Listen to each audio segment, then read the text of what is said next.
Raiders week, Dolphins fans. It's Ben Morgan of the Fins Up Network, and I'm throwing a little bit of a changeup, maybe a little bit of a curveball, one would say this week.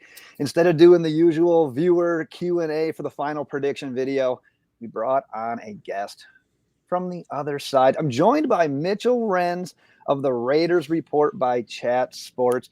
Going to get some insight from the opponent this week. Now, kind of a fun story back behind the scenes here with me and Mitchell. When we both used to do fantasy football content, Mitchell was like one of the first guests I ever had on. We collabed, I would say, at least a dozen times. Then once the full fantasy football thing, he started doing Raider stuff. I started doing Dolphin stuff, and he was instrumental, to say the least, on getting me started and helping me learn some of the ins and outs of YouTube. So first and foremost, Mitch, I got to say thanks for that. And then I got to say, you know what? Thanks for joining me to talk about just how bad the Miami Dolphins are about to whoop up on your Las Vegas Raiders. Man. I mean, here's the funny thing. You're about to find out how good the Raiders actually are. Dolphins 6-0 against teams with a losing record. Or what is it? 6-0 against teams with a losing record, 0-3 against teams with a winning record.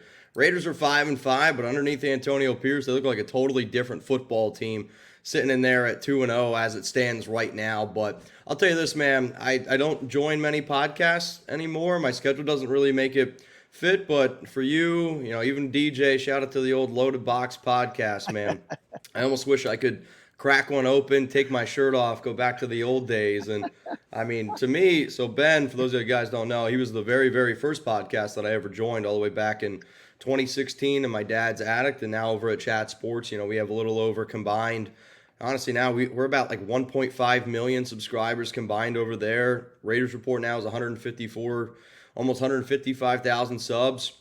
But I also used to do Dolphins content over at Chat Sports until we got our Dolphins channel up and running, and now we have a guy who runs a lot of the content over there. But if you guys want to check it out, please do so. Dolphins, Chat Sports, a lot of content. But I'm telling you this, you're going to be surprised on how physical the Raiders defense is underneath Antonio Pierce. I can't wait for the matchup. Yeah. No, and that's a good call, and we'll get to some of that, because if there's one thing about the Dolphins, we talk about this a lot, it's that the Dolphins are built almost on speed and finesse. And if you run into a team that's more power and gritty, that's where some of those issues can come in. Think about a team like the Philadelphia Eagles. Like they are mean, they are nasty, they are straight up menaces up front.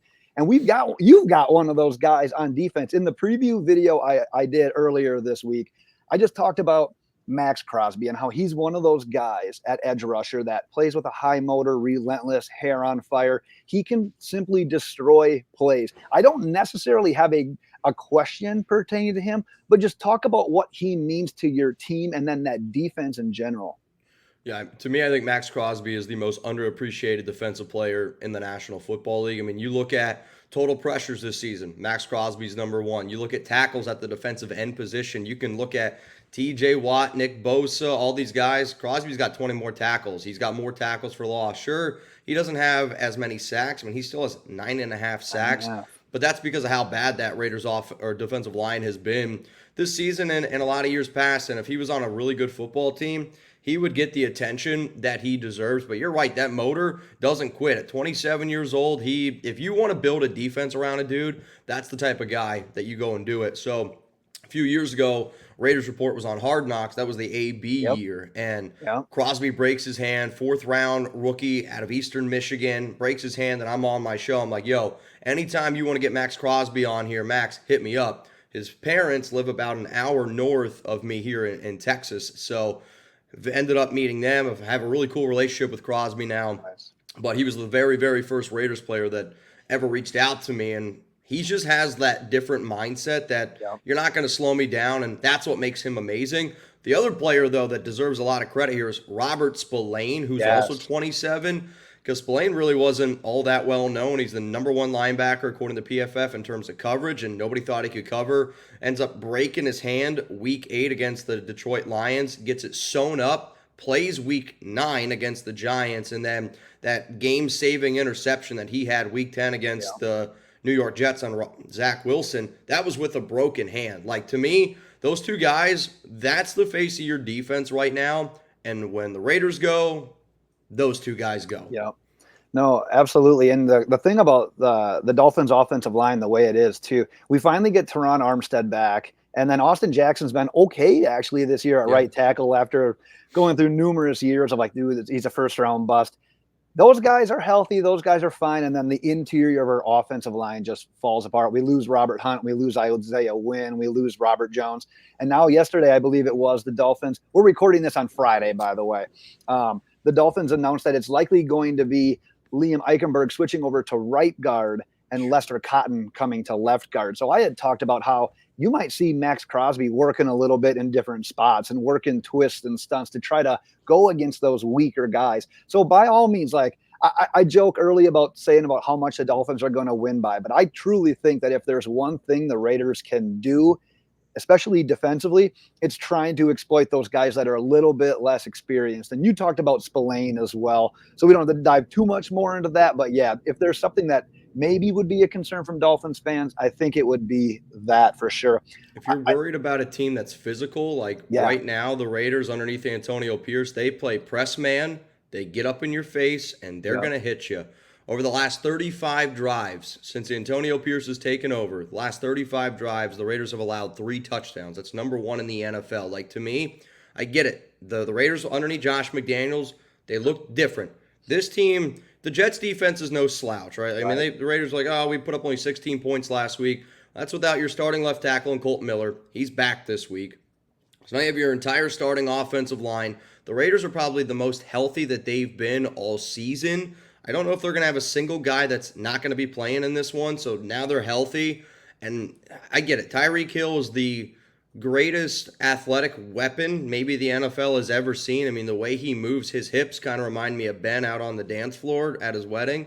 But, like, I mean, seriously, though, like, I mean, his ability is insane. But to me, Nate Hobbs has had some success against Tyreek Hill back when Hobbs was a rookie. Marcus Peters brings some of that swagger. And I don't know if Amik Robertson's going to play in this one, but if you don't like press man, and if that worries you, and Maxx Crosby, back when Lester Cotton was a Raider on the practice squad, put that guy through the woodshed. So this is the most excited game I've been in a very long time because I know how much of a different team Miami is. Yeah. I think the last time I saw they were 13.5-point favorites. Yep.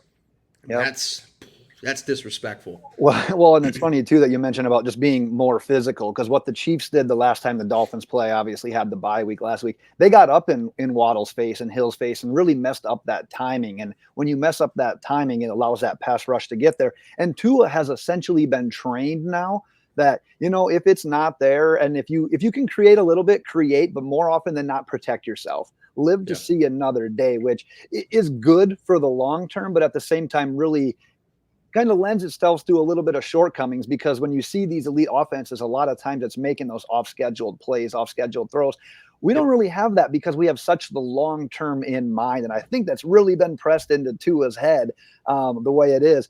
But you talked about the firing of the head coach, the offensive coordinator, the general manager, benching Jimmy Garoppolo, going through it all. We don't have to go into everything that led up to that, but since that's happened and Antonio Pierce has taken over, what's the driver to the recent success? Like you said, it's 2 wins. It's not against the best teams, but wins are wins. I'm a Dolphins fan. We've beat all the teams that are below 500. A win's a win. So what's the driver behind that new success?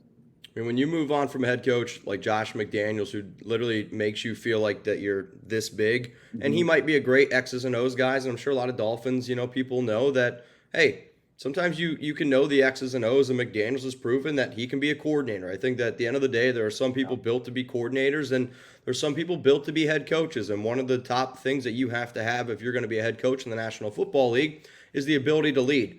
I'll tell you this right now. I would take Andy Reid and then Mike McDaniel. If you were telling me I could start a team right now around head coaches I want, I freaking love Mike McDaniel. He might be my favorite person to sit down, listen to. The way he talks about the game, you could tell he's a freaking genius, but he also has the ability to be able to sit down and be like, all right, you know what? I can have a beer with that guy. Oh, okay. I can tell him some raunchy story because he's going to hit you right back with one. And to me, you got to be able to have like that connection with your coach. And with McDaniels, they didn't have it. I mean, Ben, I'm not kidding you. I had Raiders players texting me. They're like, dude, it's time to fire him. Time to move on. I put out a report on Monday that multiple Raiders players want him gone. Then they have that team meeting on Thursday. It was like 2 days later where they were allowed to vent it. McDaniels left with the tail between his legs. And it was more of the idea of McDaniels just thought he was always the smartest guy in the room. And I think as a man, as a person, as a young adult, at anybody, a young woman, if you're trying to grow in this world, when you're wrong, sometimes you got to sit back and be like, I was wrong. Yep. Cool. Now how do I make the correction? Yep. McDaniels was like, this is what we're doing, Yeah. and we're just going to keep doing it over and over. Like, my joke for a long time on my show was I could throw a football further than Jimmy Garoppolo. And, people like laughed about it, but I actually think like there's a split chance that if you could throw a football 50 yards, anybody who's watching this right now, if you could throw a football 50 yards, I think you could throw a football further than Jimmy Garoppolo. And he was starting in the NFL. Teams were stacking the box saying, Jimmy, try to throw it 20 yards. They couldn't do it. And the reason why the Raiders weren't able to move the football is think about every 20 yards you're going up the field, they were always in the red zone. And that's how teams played them. Always in the red zone. Of course they weren't going to score. But like players are happy because Antonio Pierce, born in Compton, Raider, but they're allowed to have fun and they're actually allowed to give their opinion. Jacobs has said, I'm allowed to give my input on the offense now. Yeah. Devontae Adams said, I want to do one thing, pick the quarterback. You didn't let me pick the quarterback that I wanted. Players are happy because for the first time they feel like they're being heard. And I don't care what you do in life, whether you're in school, whether at your job now, if you felt like that your boss was a total dick and never let you talk and your opinion never mattered, you wouldn't want to work for that guy. Yeah. And now they want to go to work every single day, and now they're inspired, and now they're playing for Antonio Pierce because they want him to be the head coach. No, that makes perfect sense. And like you said, the Dolphins have gone through that. With Brian Flores, it was essentially what you just said. It was, this is my way, and we're not doing it any other way. We lost good players because of that. Think of Minkah Fitzpatrick. He was a prime example of that. And obviously we've moved on, and you see McDaniel having fun at practice, having fun at the games. You have him mic'd up. It's must watch every single time. So yeah, that culture stuff, that is huge, especially in today's NFL. We talked about Spillane. We talked about Crosby. Is there anything that you think the Raiders can do offensively that can exploit the Dolphins? Because I look back at right now, and I just recently saw a tweet that I think when the Raiders played the Jets, I think like 77% of the offenses, I don't think it was touches. I think it was their production, ran through Devontae Adams and Josh Jacobs. It's like you're really trying to, I call it feed the studs, FTS, feed the studs. Is that kind of the new mindset, or is there something else the Raiders can do offensively that might be able to catch the Dolphins off guard defensively? Yeah, I mean, the hard part about it is with the 2-game sample size. So their very first game that they had against the Giants, and I get how bad the Giants are offensively, but the Giants defense to me is still a respectable defense in the NFL. I mean, they dropped 24 points in the first half, which that was the very first time that the Raiders scored more than 20 points on offense the entire season. Yep. So, you bring in Aiden O'Connell, but he was spreading the love. Like, you go back to that Giants game when that offense was really clicking, it was Jacoby Myers, Devontae Adams, Josh Jacobs, Michael Mayer, Austin Hooper. Like, the Raiders have a lot of talent on offense. Like, they really, truly do. To me, though, a lot of times it comes down to their offensive line. In Week 9 against the Giants couldn't do anything. Week 10 against the Jets were bringing 4. Raiders had their normal right tackle, Jermaine Illuminor, playing left tackle, taking over for Colton Miller. Thayer Munford, who wasn't 100% healthy, he was playing right tackle and struggled a little bit. I mean, they did. They were getting after him, and the Jets, I think, are the best defense, one of the best defenses in the NFL. But, I mean, this is the way that it's going to be. And I think it's a lot of, kind of the way, the Dolphins run their offense. And I made the joke on my show, you want to slow down Miami.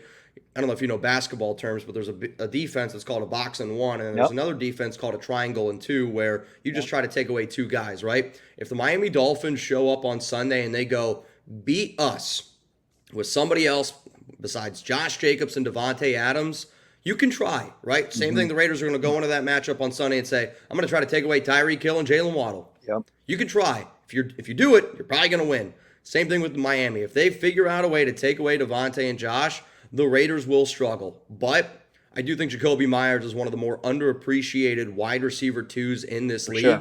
And then, the Raiders can get you with Renfro. They can get you with Mayer. Mayer is dude, I'm telling you right now, Mayer's going to be a top 5 tight end in the NFL. He's getting better and better and better every year, or every single week. Yeah.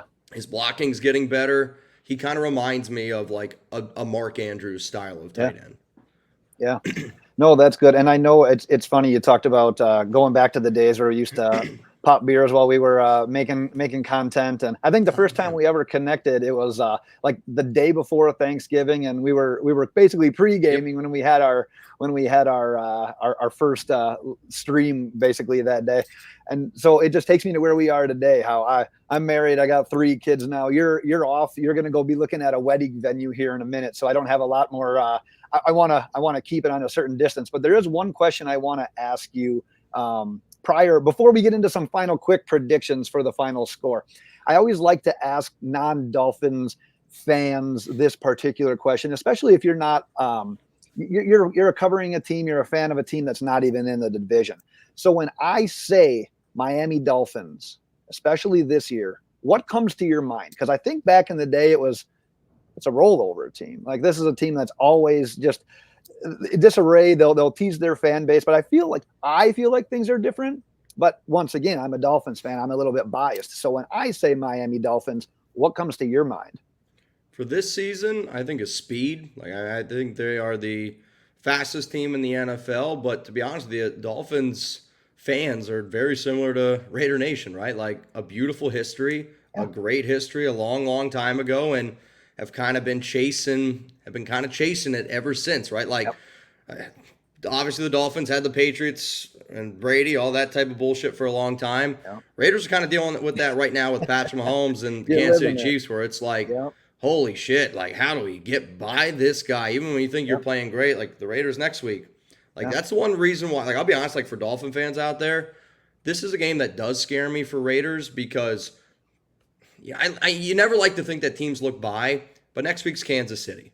Mm-hmm. Kansas City is a much bigger game for the Raiders than Miami. And, Yep. I always like joke around if you're like, you know what, instead of putting in a week for Miami, what if we did 2 weeks for Kansas City, take the L, like can we go in and beat the Chiefs? But like the Dolphins are very, very fast. They remind me, honestly, almost of like a college team, like the old school Chip Kelly, Oregon Ducks. Like if you were to put 2 on one of those Oregon Duck teams, they're just like, hey, you know what? We're going to try to run by you. And that's what they do. Like the fact that they're getting back De'Von Achane, or however you pronounce his name, that now he wants to have it changed or something like that. But that guy's averaging 12.1 yards per carry. Nuts. If I told you Raheem Mostert had 11 rushing touchdowns, you guys know. Yeah. I mean, I tell a lot of people that, and they're like, who? I'm Well, like, yeah, exactly. yeah. 11 rushing touchdowns. Because you hear about Tyreek, and I have Tyreek in my family fantasy league, so he's been absolutely killing it for me. But the Dolphins are fast, and at any given moment, they can take one of the house. And for the Raiders, again, it's going to be an interesting matchup because the way that they do their defense with Patrick Graham, they're big on like no yards after the catch. They're big on, bend but don't break. I'll give you a 4-yard out. I'll give you a 4-yard out. I'll give you a 4-yard out, because a lot of times teams get impatient and then they try to do too much. They try to force it in there, and then that leads to a pick or that leads to a turnover. So if the Raiders have struggled a little bit with tackling of late, but I can't wait. Speed, though. Yeah. Speed comes to my mind now. But Dolphin fans are a lot like Raider fans. The old days were a lot better. The current days are a little bit of a struggle. No, it makes sense. And the Mahomes Brady thing is spot on. Mitchell, there's my prediction. I'm going Miami Dolphins 38, Raiders 14. And here's my thinking on this one and where I'm coming with this one. And I think it comes down to something early in the game, that if the Dolphins can get up early, and if you can get pressure on Aiden O'Connell early, and that's for multiple reasons, and I talked about it in the preview thing, that pressure equals potential turnovers, potential rush throws, potential confidence issues, all of that kind of stuff. And if you can get to him early while you're scoring on possessions, because we saw the Dolphins earlier in the season, talk about efficiency. You would look at drives where they would punt like once a game, twice a game. And when they weren't scoring, it was a stupid fumble at like the 1-yard line or an errant thrown by Tua. They were always in position to score. So if you can kind of work your way back to that type of offense following the bye week and get the Raiders down, I think that you can make them a little bit one-dimensional. And then you got the rookie quarterback that's trying to play behind against Xavier Howard, Jalen Ramsey, Javon Holland, the 2 edge rushers in Chubb and Phillips, and throw in Van Ginkel. I think if Miami can get on them early, it could get a little bit ugly. So being kind of the bias, the Dolphins, I try not to be super biased, but I think that there's a recipe in this game where Miami can put them away early. So that's what I'm going with in my prediction. Do you have do You you have a spelled final score prediction wrong. prediction? You What's spelled that? prediction wrong. Put that back up on screen. You spelled it wrong. Nuh-uh. Yeah, if you're going to drop a score like 38-14, you better spell that like Predick-iction, because you're dropping it on the table with one of those 38-14. I mean, my goodness. Also, sorry for Chuck. Anytime I get on a podcast, he acts like this. Hey, people love dogs. And I fixed it for you here real quick. There you go. The correct answer. No. I mean, I think that script is absolutely possible. Like, if the Raiders want to win this game, it's going to be keeping Miami's offense off the field, and it's going to be running the rock with Jacobs. I mean, over the past 2 weeks, Jacobs 53 carries. He's got probably 200 and something yards, 2 touchdowns. Like, he's going to be the bell cow. He's going to be the workhorse. Like, that's how their offense moves, is still going to be through him. Their offensive line, the Raiders are going to beat you up. They're a tough offensive line, but you're right. I mean, X is one of the best in the biz. Jalen Ramsey, still not 100% healthy, but still one of the best in the biz. And if the Raiders score first and they can kind of keep that slow game, that's where they needed to go, because, if this was a UFC fight, the Raiders would want to take it to the ground. If they try to go blow for blow with Miami, they're getting knocked out, because they can't do it the way that the Dolphins can. And I totally hear you. 38 points, 38-14 would definitely be a rough Sunday for me, that I know. But I also know the Raiders do really struggle on East Coast games. And a very controversial point amongst Raider Nation right now is Antonio Pierce didn't have the team stay on the East Coast. He's letting them stay with their families the entire week, and then they're going to make a trip over. I want to say on Saturday, which, that makes us a little bit nervous. But then again, the Raiders week 7 against the Bears, they stayed in West Virginia or something like that leading up to the game, and they ended up getting their shit pushed in. So it didn't matter. My score prediction, I'm going to go Raiders homer here on this one. I went 28-24 Raiders. So I'm just going to keep that ride. I'm going to keep that ride going. I want the silver and black to come out, and I think that sometimes football can be as simple as the Raiders' defensive line right now is playing the best they ever have, and I think they're going to give the offensive line of the Dolphins trouble.